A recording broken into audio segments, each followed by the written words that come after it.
Most cartel members are violent idiots who are too high to care.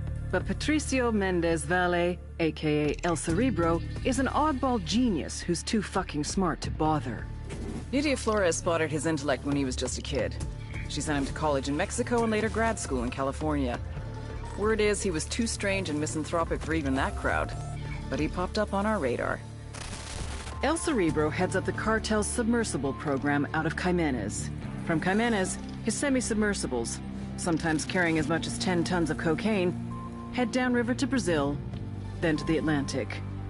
From there, floating just a few feet below the surface, they can go all the way to Mexico, even as far as Florida.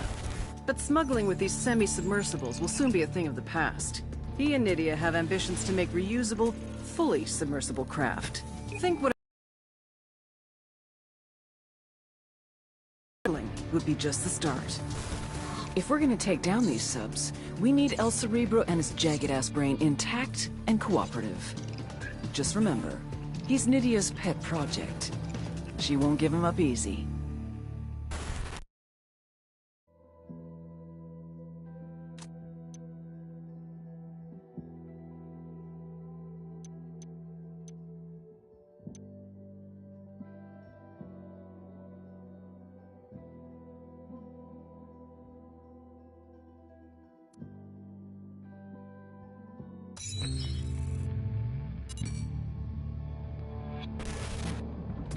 When I was a kid, we used to live over the train tracks. Every time a train went past, I would run into my mother's bed, and she'd assure me there was no such thing as monsters. She was such a liar. El Pozolero, also known as the Stew Maker. Sometimes the cartel needs a dead body to completely disappear without a trace. In such cases, they ship the cadavers off to San Mateo. The first thing El Pozolero does is place the bodies inside a barrel, which he fills with caustic soda, sodium hydroxide, then covers the drums, stirring occasionally. After 24 hours, there's nothing left but a thick sludge, a stew. He pours this into a pit. Any leftover teeth or bone fragments he smashes into dust. Last year, more than 300 people disappeared in San Mateo. Their families have no idea if their loved ones are alive or dead. They can't have proper burials, they can't have closure. The only one who knows what truly happened to these people is El Pozolero, the monster who melted them.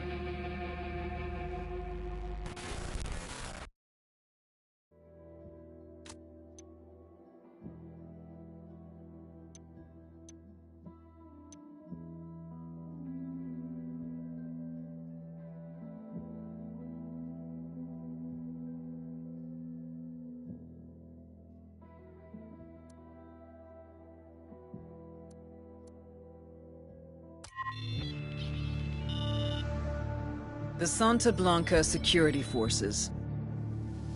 Run by El Muro, childhood friend and personal bodyguard to El Sueño. El Muro means the wall, as in no one gets over it, no one gets under it, no one gets around it. SBC security forces recruit hard and train harder. Instructors from Israel, South Africa, Russia, and unfortunately, even the good old US of A. Polygraphs, first of every month. Pass, you pick up your paycheck. Fail? Yeah, don't fail. Even so, El Muro has a polygraph system of his own. These sicarios, aka gunmen, get intense training in marksmanship, surveillance, driving.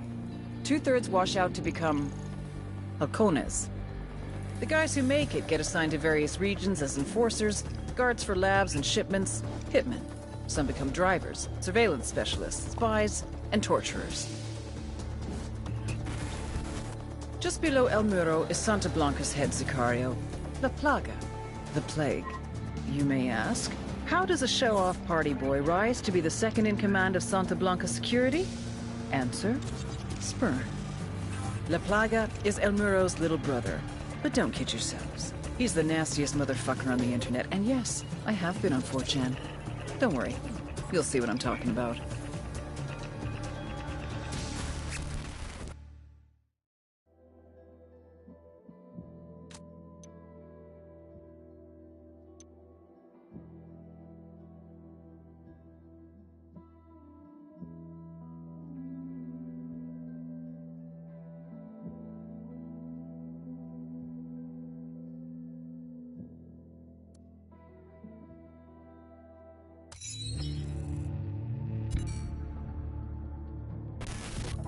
Ignacio Perez Cervantes, also known as La Plaga, the Plague. Head of security for Santa Blanca, and the little brother of El Muro. El Muro had him trained well. Paid off guys in Russia's Bodark Special Forces group to teach him combat tactics. Sent him to learn killing techniques from death squads in El Salvador and Honduras. Apparently, he was a good student. His favorite subject? Cutting off a person's face, then showing it to them. Back in the day, it used to be that the criminals hid, and the good guys tried to find them. But La Plaga, he does everything he possibly can to be seen. The guy is a social media machine. He pays narco corrido bands to write songs about him. He has his own personal camera crew. This fuck even has his own YouTube channel. La Plaga is a walking recruitment message. Young people see what he has and want it. The guys want to join him. The girls want to get wifed up. It'd almost be funny to see a guy who spends 3 hours a day sending dick pics.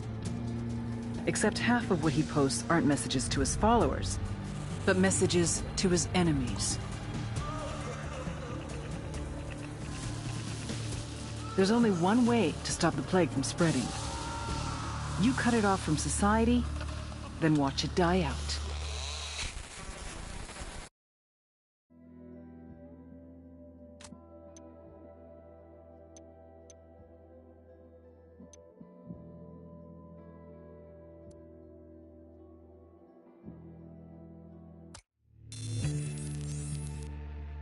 The Santa Blanca cocaine production pipeline, led by El Yayo.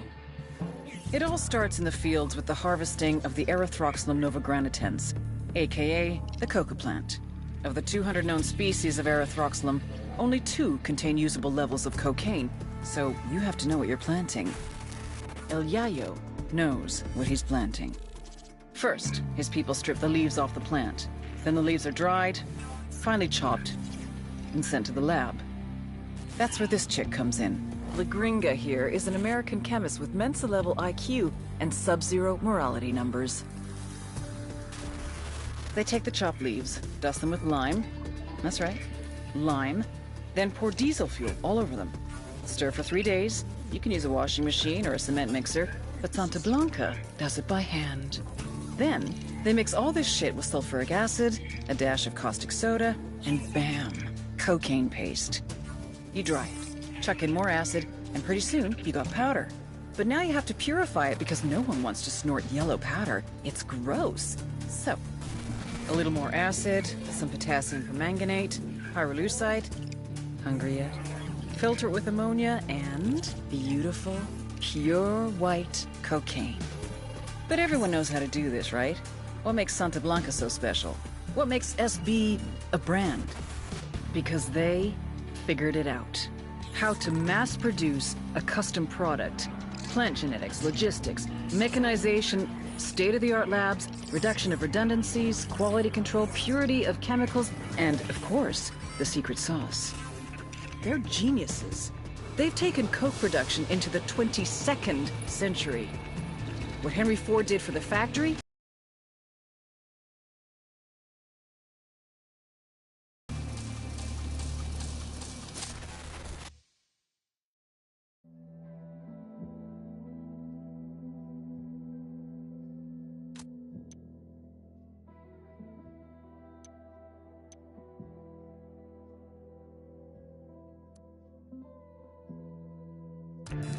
all right, let's do this.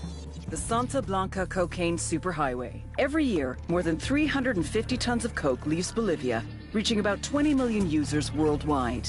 That means they're pulling in an average of $2 billion a week. How do they do it? 3 little words. Air, land, sea. All coordinated by the head of smuggling, Nidia Flores, La Reina de Belleza, the beauty queen, and her right-hand man, the ravishing, the bewitching, the delectable El Boquita. Ouch. Somebody get that guy a Band-Aid. The problem is, you see these guys on the news, you see decapitations, you see monsters, but you don't see the whole picture. These people are fucking geniuses. Case in point, you see tits, Nidia Flores sees opportunity. You see scrap metal, Nidia Flores sees submarines. You see holy water. Nydia Flores sees liquid cocaine. Because Nydia Flores is a fucking genius. You really want to shut down the cocaine superhighway? Hit the drugs, hit the money, then hit the beauty queen.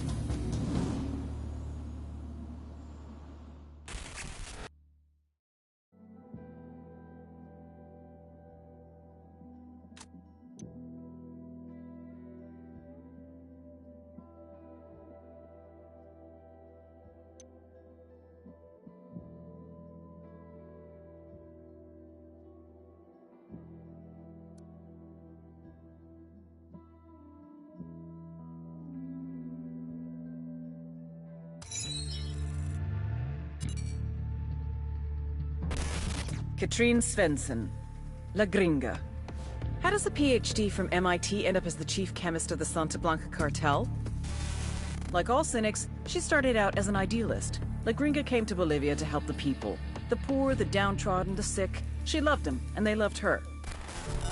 Working for an NGO called Hands Over Bolivia, she did research to develop a new... Then, disaster struck. She lost all her funding and was vilified by the scientific community. Of course, La Gringa...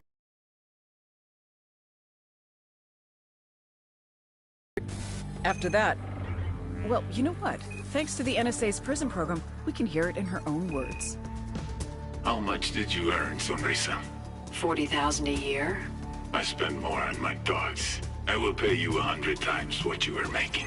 To do what? Quality control. Working from Okoro, you can develop the best, most potent, most pure cocaine in the world. I came here to help people survive. La Gringa, my darling.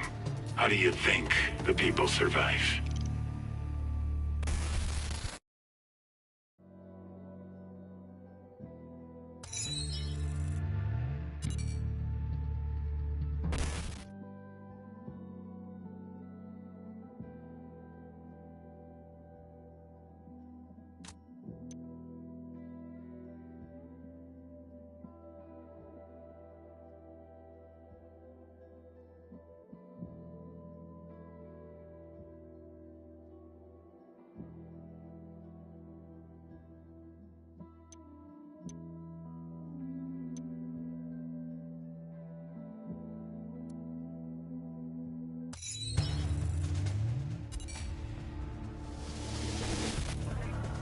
Major General Barro is a patriot. He runs UNIDAD, the Bolivian military police force from main operating base Jaguar in Flor de Oro. When Santa Blanca first arrived in Bolivia, they went to war with UNIDAD.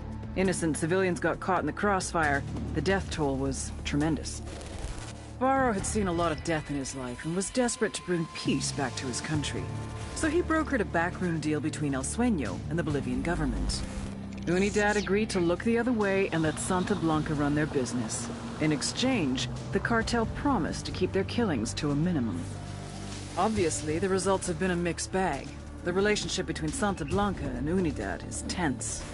Now that Bolivia has become a full-fledged narco state, I believe that he is starting to regret his decision. Major General Barro is either one of our most dangerous enemies or our greatest ally. There's only one way to find out which.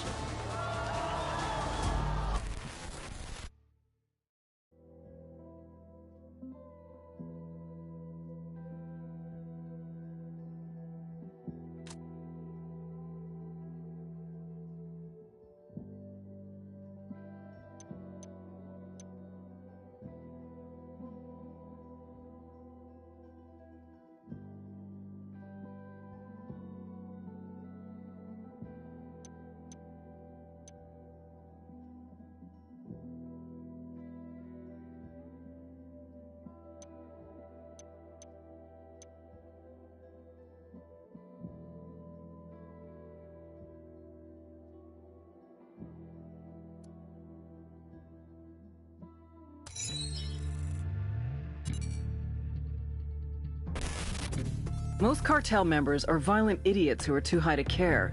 But Patricio Mendez Valle, aka El Cerebro, is an oddball genius who's too fucking smart to bother. Nydia Flores spotted his intellect when he was just a kid. She sent him to college in Mexico and later grad school in California. Word is he was too strange and misanthropic for even that crowd. But he popped up on our radar. El Cerebro heads up the cartel's submersible program out of Jimenez. From Jimenez, his semi-submersibles, sometimes carrying as much as 10 tons of cocaine, head downriver to Brazil, then to the Atlantic.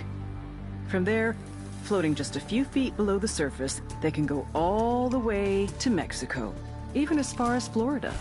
But smuggling with these semi-submersibles will soon be a thing of the past. He and Nydia have ambitions to make reusable, fully submersible craft. Think what a multi-billion-dollar criminal enterprise could do with a fleet of submarines. Smuggling would be just the start. If we're gonna take down these subs, we need El Cerebro and his jagged-ass brain intact and cooperative. Just remember, he's Nydia's pet project. She won't give him up easy.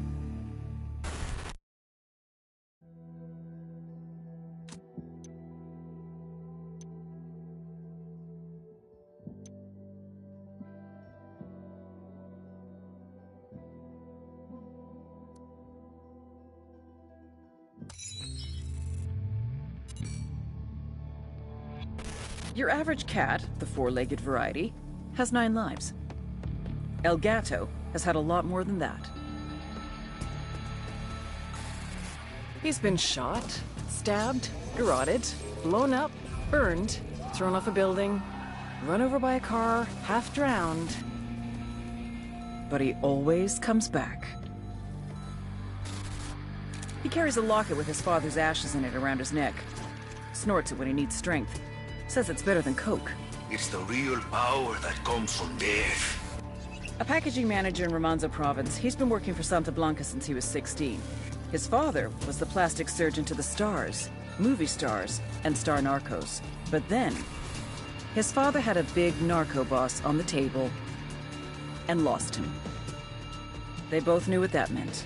A long death by torture. El Gato loved his father. So he decided not to let that happen.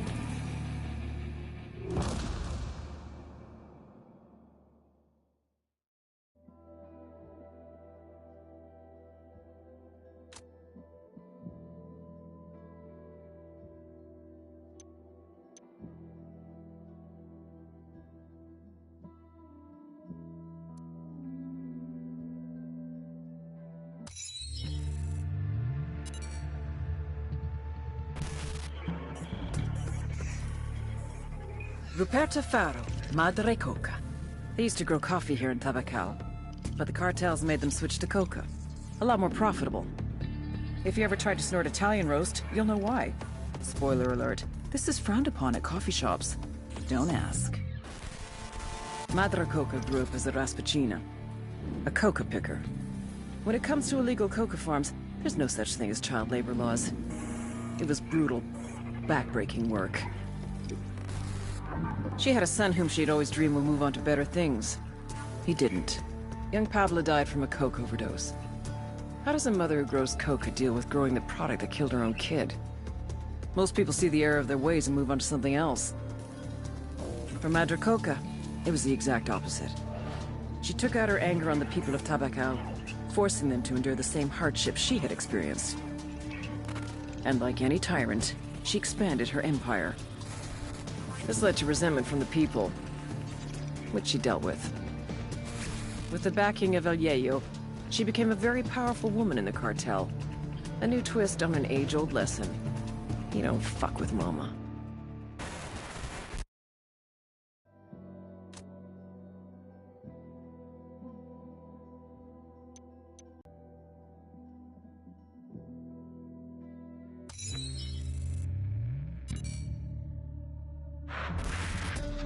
Every week, more than 6 tons of white powder moves through Mojocoyo. It's a transit point, where shipments are kept secure, awaiting export to Brazil, the US, and Europe. Antonio is the buchon out here, the boss. His job is to keep all that coke safe. Thing is, being surrounded by cocaine all day is a really stressful job, like being the fat kid in charge of the sugar factory. And we all know what happens when you eat too much sugar. Your brain rots. You stop talking on phones. You stop trusting your own people. You stop.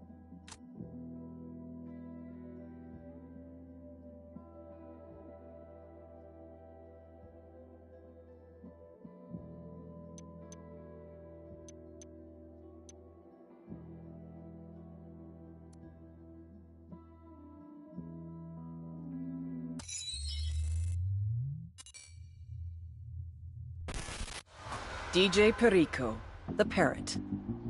His dream in life was to be a mixtape DJ, which essentially means yelling over someone else's song and then charging people for it. DJ Perico! Fortunately for the music industry, life got in the way. Corner boy at age 13, crack charge at 14, attempted murder at 15. Rather than do a bid in a gladiator academy, he fled to Mexico. He had a cousin in Santa Blanca, got a job as a sicario, a hitman. However, if Santa Blanca had run his sheet, they'd have seen he'd only attempted murder. Another way of saying he was a fuck-up. Like he missed 2 guys in the front seat of a Wrangler. I mean, how hard is that? It was only a matter of time before he annoyed the shit out of every single member of the cartel and got his corpse thrown back across the border. Except, El Sueño took a liking to him. Perico amused him. He can't shoot a gun, but he can shoot his mouth off. So... Good morning, Bolivia! El Sueño found a role for him. Pirate radio, propaganda. Spread the good word about the coming of Santa Blanca. It's a beautiful day for cocaine. But hey, what day is it? A special shout out to my boys in Pucara province, building El Sueño's final finca. But let's not be in too big a hurry, okay, boys? DJ Perico is El Sueño's pet. Let's give him something new to parrot.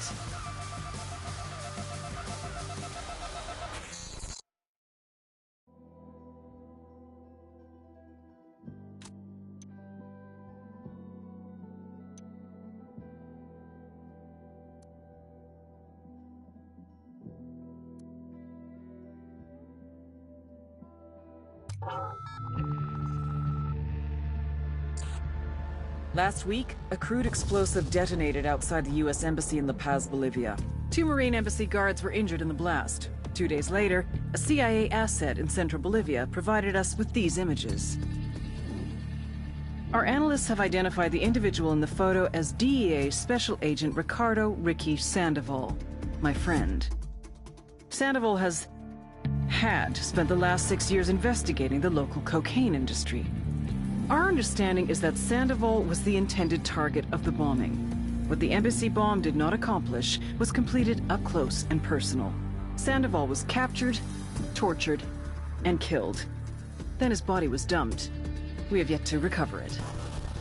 Our target, the group responsible for the embassy bombing and the death of Special Agent Sandoval, is the drug trafficking organization commonly known as the Santa Blanca Cartel. Yesterday, they were just narcos. Today, they're narco-terrorists. Initially, the Bolivian government resisted the Mexican cartel. They formed Unidad, a Bolivian special forces unit. It didn't go as planned. Thousands of bodies later, politicians, police officers, and journalists have become an endangered species. The Bolivian government has imploded on itself. With no other options, the new president made a deal with Santa Blanca. You stop killing our people, we'll look the other way. Since then, Santa Blanca has turned Bolivia into the nexus of the South American drug trade. With their friends in Mexico, they also have a clear pipeline to the US and Canada. The only way to stop Santa Blanca for good is to completely dismantle them, piece by piece. The cartel is organized into 4 operations: production, smuggling, security, and influence. At the top of it all is El Jefe de los Jefes, boss of bosses, El Sueño.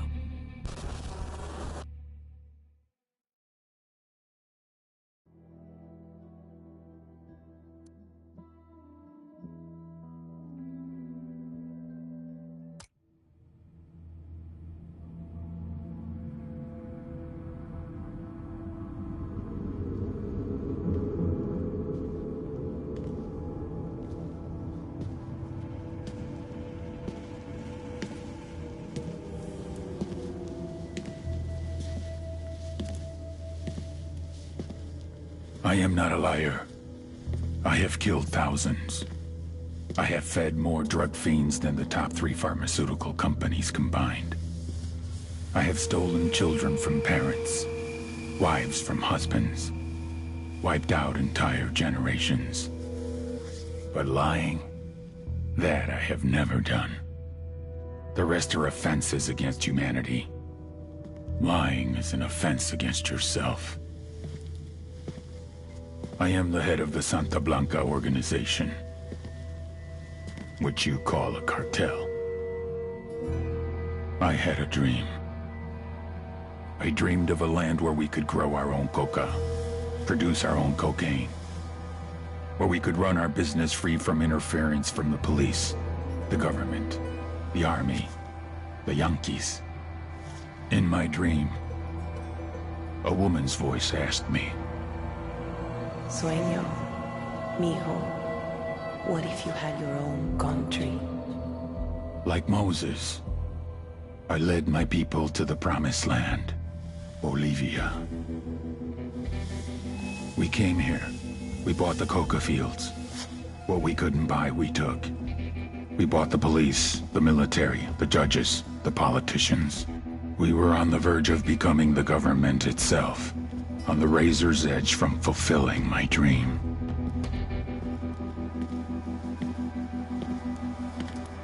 Of creating a narco-state. The nation of Santa Blanca.